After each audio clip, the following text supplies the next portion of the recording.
adventures of Rocky and Bullwinkle and Friends. Starring that jetty Jerry O'Lace, Rocket J. Squirrel, and his pal, Bullwinkle the Moose. Hi, glad to see you again. Likewise. We got some great things on the show today. Like what? Like what? Well, you ought to know, Bullwinkle. You're in some of them. Well, let's get started.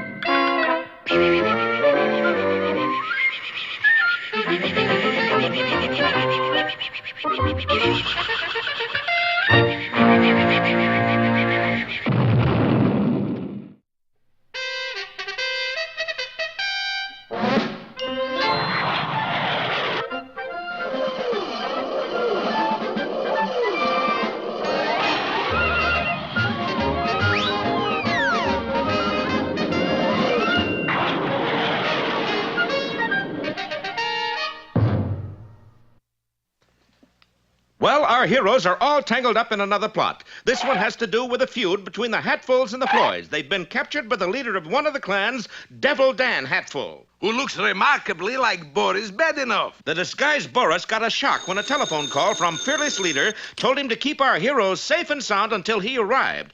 That's why we find the boys having lunch with their worst enemy. Have some more chicken. Plenty more where that came from. Yeah, where'd it come from? From an egg. No, from neighbor's chicken coop. But a few thousand miles away from this love feast, fearless leader was preparing to make the trip to Peaceful Valley in the fastest way possible by rocket. We mustn't leave Badenoff in charge too long. Fire one. But, fearless leader, I think... Don't think, just do what I tell you. Well, you're the boss. You're so right. And in a moment, the sleek black missile was zooming skyward.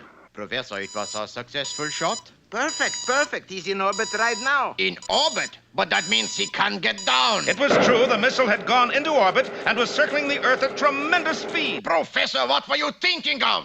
Nothing. Fearless leader told me not to. Come along. But I obeyed the orders of fearless leader. Congratulations. You will be the most loyal Pennsylvanian we ever executed. But let's draw the curtain on this painful scene and return to Peaceful Valley, where Devil Dan is growing impatient. Also whiskers. If you'll excuse me a second, I got to go slap the hogs. Gee, he's a peach. I think he's a double-crossing crooked killer. Yeah, but for a double-crossing crooked killer, he's a peach. Meanwhile, in the other room... Boris, why you're beating your head against the wall? I'm not used to being nice to people. I got to hurt somebody. But why yourself? I was handy. But at that moment, Boris heard a familiar voice. Put me down for this contraption, or I'll have the head of every man, woman, and child in the country.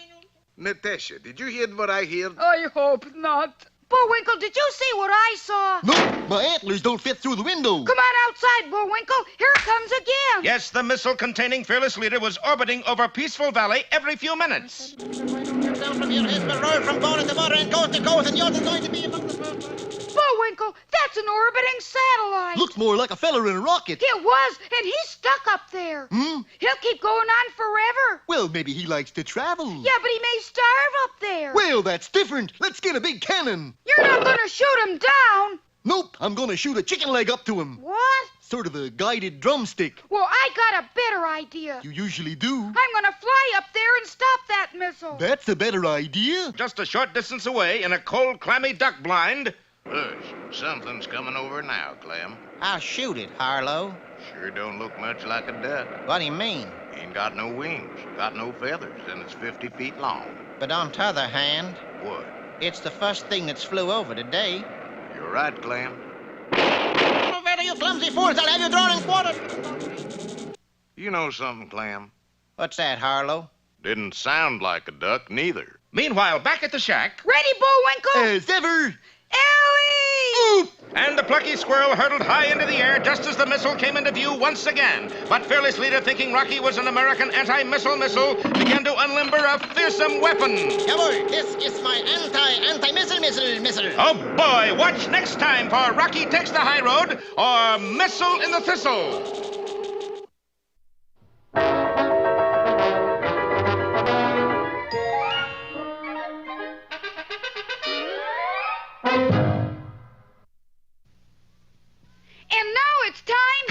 that jolly juggler, Bullwinkle. Oh, dear. 3 at once. 1, 2, And now here's a feature you're sure to like. 3.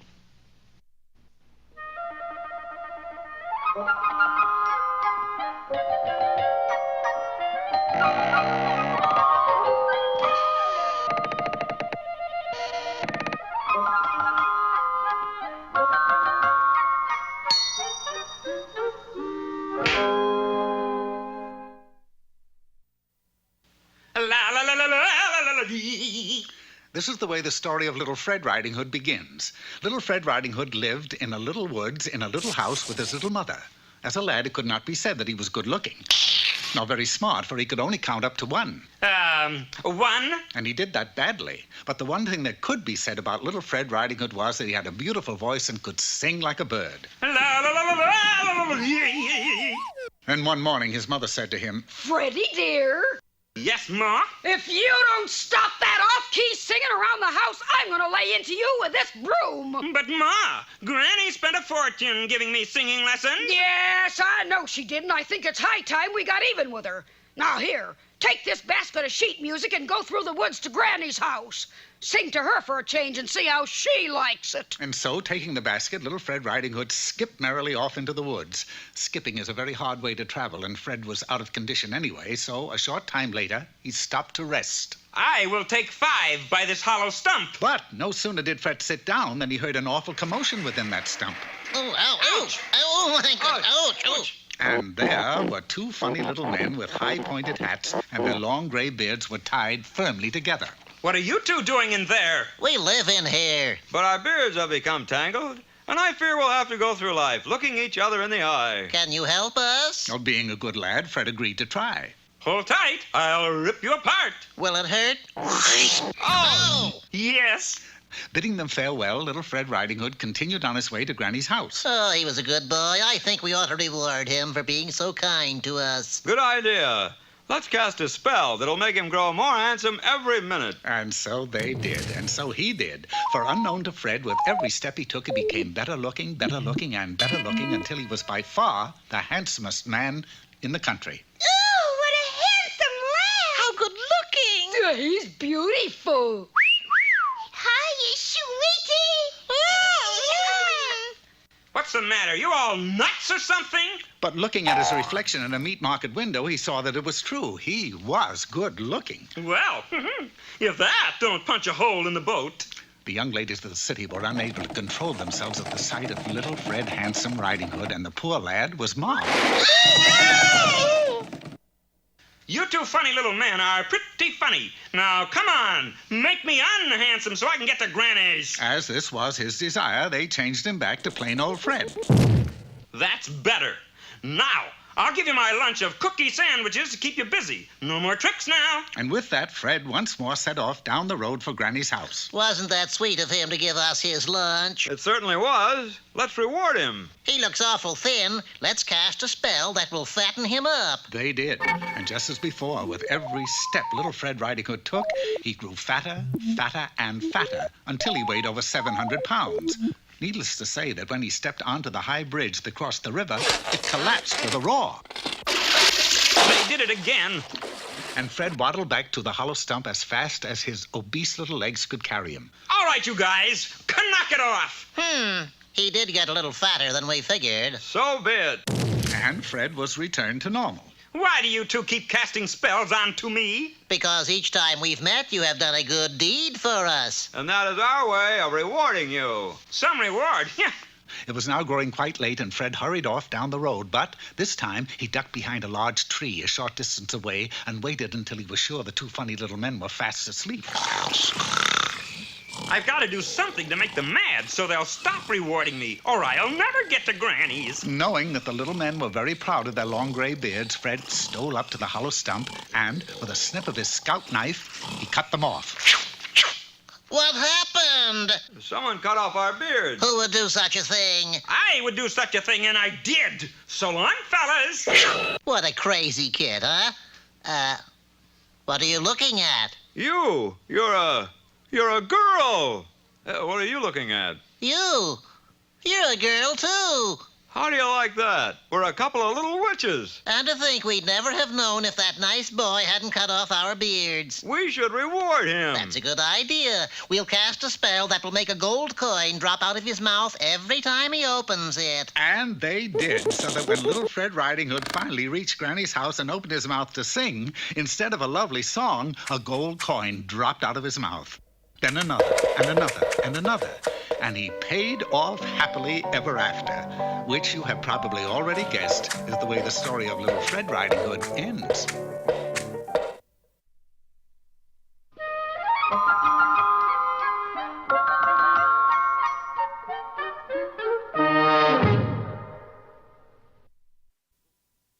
Hi, poetry people. Today's poem is the saga of a singing waiter, Tommy Tucker. That's me. Little Tommy Tucker sings for his supper. What shall he have? Brown bread and butter. How shall he... Waiter, Sir? how's the Irish stew tonight? Oh, the taters are old and the meat is a fright. Everything is left over from Saturday night. We sweep it all up, put it into a pot, and tell you it's real Irish stew that we got.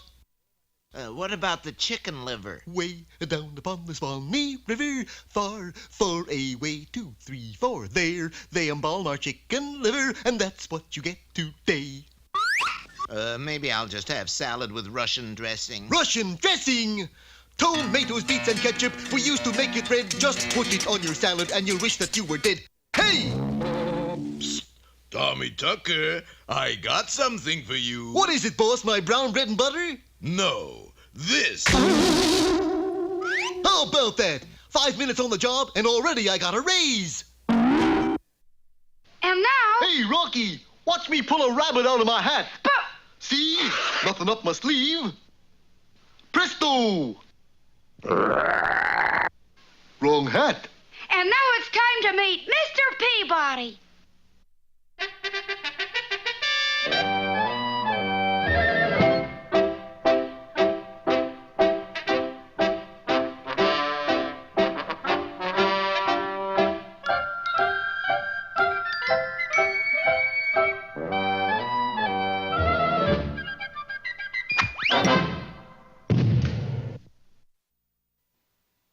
Hello out there. Peabody, Sherman, and Wayback here. He's Mr. Peabody. He's Sherman, and if the Wayback could talk, it would tell you that it's the Wayback. Today, Sherman and I are going to explore the 5 senses. You mean like taste, smell? No, Sherman. The 5 senses as in nickel, specifically the Indian head nickel, and we shall be on hand to help in the engraving of the first coin of that kind. The year? 1869. The place? The plains of Wyoming. We entered the Wayback Machine and were promptly transported to our destination, and there, standing behind his easel, stood the noted artist and engraver, Talbot Heffelfinger. Hi, Mr. Heffelfinger. How's the Indian head coming? See for yourself, son. You can imagine our surprise when we saw an excellent likeness of Mahatma Gandhi. That's wrong, Mr. Heffelfinger. He's an Indian, isn't he? Well, yes, but the wrong variety. Look, I've been commissioned by the government to paint a picture of an Indian head, and so far the only one I've seen was a fella named Tonto who was on his way to Hollywood. Mr. Peabody can find an Indian for you to paint, can't you, Mr. Peabody? As usual, Sherman's faith in me was justified. We packed up Talbot Heffelfinger's equipment and adjourned to the nearest fort. I'd like to help you, but there ain't no Injuns around here. Oh, yes, there are, and I'll show you how we can meet one. I built a small fire, borrowed an army blanket, and proceeded to send a column of smoke into the sky. I tell you, you're wasting your time. I never waste my time. Suddenly, the silence of the vast plains was split with the cries of war whoops. Indians! We're being attacked! Indeed we were, but by one lone brave. I don't get it. How'd you force that Injun into attacking us? The smoke signal. There in the sky, directly over the fort, were the words, Custer won. I knew that would make any Indian mad. All right, Mr. Heffelfinger, go out and ask him to pose. Unfortunately, however, this was to be a still life portrait, and the Indian was anything but still. I've got it. I've got it. All he got was the tail end of the horse. That isn't good enough? Hardly. Gee, Mr. Peabody, he'll never be able to paint with a horse running around like that. How can we get the horse to stop? Well, that's simple, Sherman. Just say, whoa. Whoa! But although the horse desisted, the Indian didn't. Too bad there isn't something to make a human stop. Ah, but there is. In a matter of minutes, I had constructed a stoplight. Now, Mr. Heffelfinger, paint your subject. The highly elated artist threw himself into his work and 1 hour later returned with the finished product. It's the best thing I've ever done. It was quite good. That is, if you care for stoplights. You didn't paint the Indian. Indian? There was no other course but to try it over again, but by this time the Indian had tired of the attack. He's gone. But not forgotten. Sure enough, there were moccasin prints leading off into the wilderness. I think I'll just mail in the picture of Mahatma Gandhi and forget it. I'm afraid that won't do, Talbot. With me leading the way, naturally, the hunt was on. Shortly before sundown, we reached an embankment overlooking an Indian village. Indians! Hundreds and hundreds of Indians! Please, Mr. Heffelfinger, restrain yourself, or you'll get us captured. You same paleface who try paintin' my picture, you beginnin' to bug me. Yes, but Chief, your picture will be on every nickel in the United States. And in Canada, too. Tell 'em you what. You beat 'em strongest warrior in village, you get 'em paint my picture. I'll do it. Who is your strongest warrior?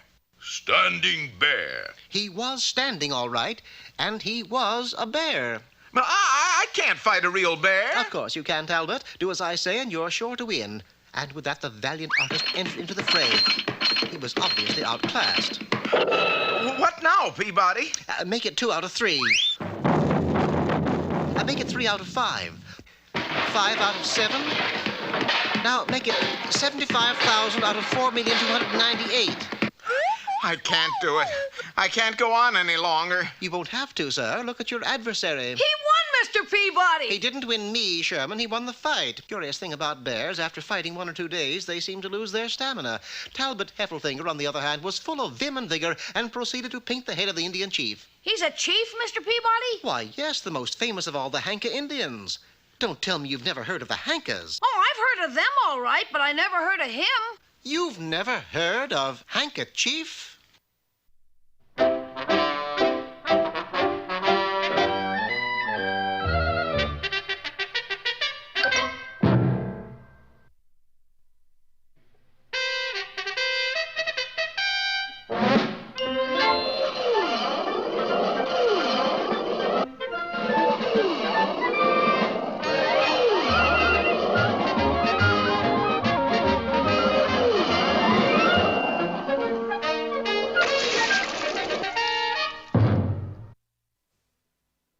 Well, last time, Bullwinkle had tossed Rocky high into the air in a desperate attempt to intercept the misguided missile which was carrying, of all people, fearless leader himself. But the evil-minded villain thought Rocky was an American anti-missile missile, and so began to assemble his secret weapon, an anti-missile missile. Let's see. Put tab C in slot A, bend flap G. Donnerwetter, this is the last secret weapon I ever got out of a cereal box. But the plucky squirrel, unaware of his danger, caught up with the speeding satellite and tried to slow it down. Boris, that is our fearless leader up there. You were expecting Werner von Braun? Oh, I hope he gets done all right. Me too, because if he doesn't get down, I'll be the fearless leader, and I...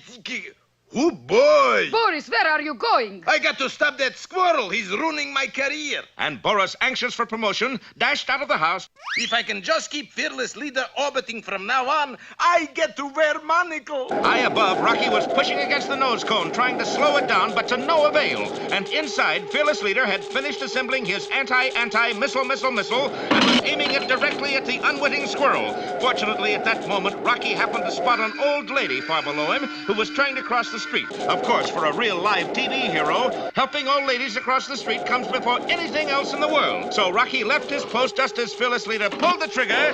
Of course, he missed. But the recoil was enough to stop the forward motion of the satellite. And can any of you guess what that meant?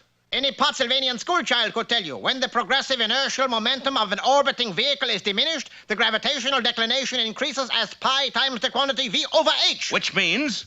I fall down.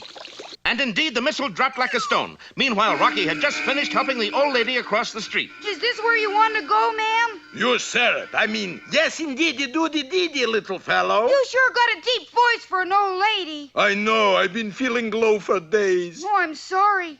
You sure this is where you want to go? Believe me, I'm in exactly the right spot. And he was.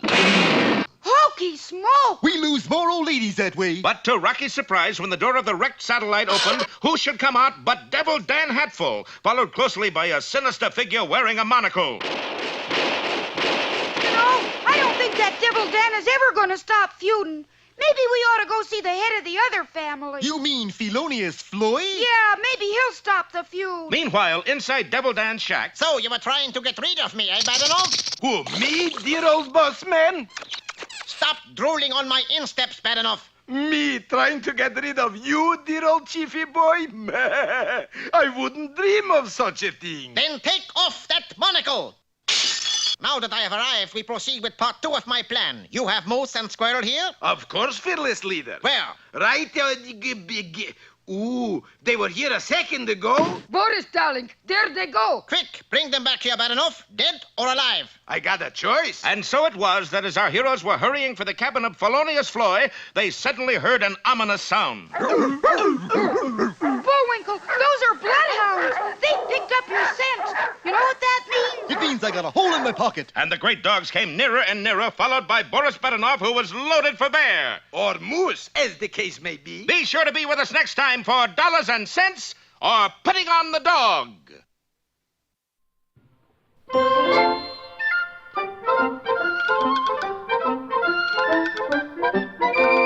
Well, I guess that about wraps up another Rocky show. Certainly hope you enjoyed it. I did. I always say. Bullwinkle, time for us to go. Already?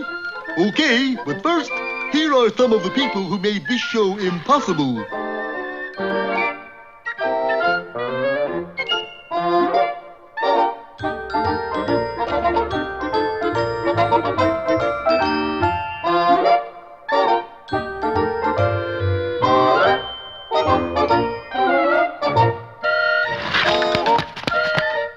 That's not all. My fingers get tired.